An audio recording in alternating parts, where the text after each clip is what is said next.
دوستو ہمارے نبی پاک کی شان یہ ہے کہ جب بھی آپ صلی اللہ علیہ وآلہ وسلم فجر کی نماز کے بعد سخت سردیوں میں بھی باہر نکلتے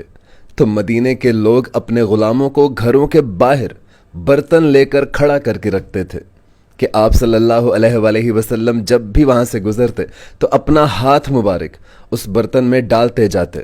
برکت کے لیے۔ اور دوستو صحیح مسلم میں حدیث ہے کہ آپ صلی اللہ علیہ وآلہ وسلم جب بھی وضو سے فارغ ہوتے تھے تو صحابہ اکرام آپ صلی اللہ علیہ وآلہ وسلم کے وضو کا پانی اپنے چہرے پر ملتے تھے،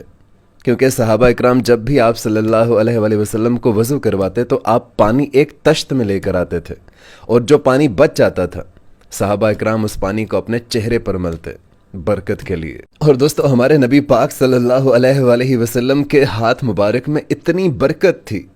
کہ جب صلح حدیبیہ کے موقع پر سارے لوگوں سے پانی تھوڑا تھوڑا کر کے جمع کیا گیا تو ایک کٹورا پانی جمع ہوا،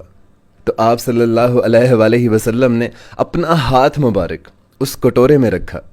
تو اس میں سے پانی کی آبشاریں نکل پڑی۔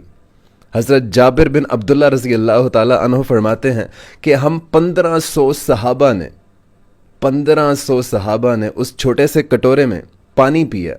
اپنے جانوروں کو بھی پلایا، اس پانی سے ہم نے وضو بھی کیا اور اپنے مشکیزے بھی بھر لیے۔ تو تابعی پوچھنے لگے کہ وہ کٹورا دکھنے میں کتنا تھا؟ تو حضرت جابر بن عبداللہ فرماتے ہیں کہ وہ دکھنے میں تو ایک کٹورا تھا، لیکن آپ صلی اللہ علیہ وآلہ وسلم کی انگلیوں سے چشمے جاری تھے، اور میں اس یقین کے ساتھ یہ بات کہہ سکتا ہوں کہ وہ پانی اتنا زیادہ تھا کہ اگر ہم اس دن 1,00,000 بھی ہوتے تو وہ پانی ہم سب کو کفایت کرتا، صرف اور صرف ہمارے نبی پاک صلی اللہ علیہ وآلہ وسلم کے ہاتھوں کی برکت کی وجہ سے، کیونکہ اللہ تعالیٰ نے اپنے نبی کو بے شمار معجزات سے نوازا تھا۔ ایک صحابی کی پنڈلی ٹوٹ گئی تو آپ صلی اللہ علیہ وآلہ وسلم نے فرمایا کہ اپنی ٹانگ کو سیدھا کرو، تو آپ صلی اللہ علیہ وآلہ وسلم نے اس کی ٹانگ پر ایسے ہاتھ پھیرا تو وہ صحابی فرماتے ہیں کہ اللہ کی قسم میری ٹانگ اس طرح سے ہو گئی کہ جیسے کبھی وہ ٹوٹی ہی نہیں تھی۔ اور آپ کو پتہ ہے کہ اگر پنڈلی ٹوٹ جائے تو اس کا کیورنگ جو پیریڈ ہے وہ 6 سے 7 ہفتے ہے اور سالوں سال کی احتیاط ہے، لیکن آپ صلی اللہ علیہ وآلہ وسلم کا یہ معجزہ تھا کہ اس صحابی کو ٹانگ ایسے ہوئی کہ جیسے کبھی ٹوٹی ہی نہیں تھی۔ اور دوستو صحیح بخاری میں حدیث ہے کہ ابن مسعود کہتے ہیں کہ ہم جب بھی نبی پاک صلی اللہ علیہ وآلہ وسلم کے ساتھ کھانا کھایا کرتے تھے تو کھانے کے نوالوں میں سے تسبیح کی آوازیں آیا کرتی تھیں۔ اور صرف اتنا ہی نہیں، آپ صلی اللہ علیہ وآلہ وسلم کے بال مبارک جو آپ کے جسم سے ٹوٹ کر الگ ہو چکے ہیں ان کی برکات بھی سنیے۔ حضرت ام سلمہ رضی اللہ تعالی عنہا فرماتی ہیں کہ آپ صلی اللہ علیہ وآلہ وسلم کے دنیا سے پردہ فرما جانے کے بعد جب بھی ہمارے محلے میں کوئی بیمار ہوتا تو وہ مجھے پانی کا ایک برتن بھیجتے۔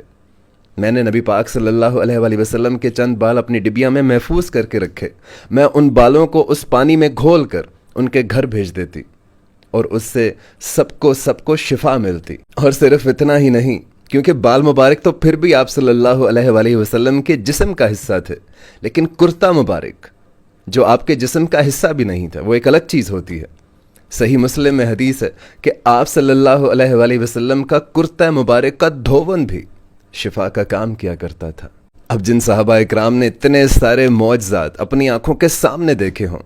تو آپ اندازہ لگائیے کہ ان کا ایمان کس لیول پر ہوگا۔ سبحان اللہ۔ اس ویڈیو کو زیادہ سے زیادہ شیئر کیجیے گا۔ جزاک اللہ۔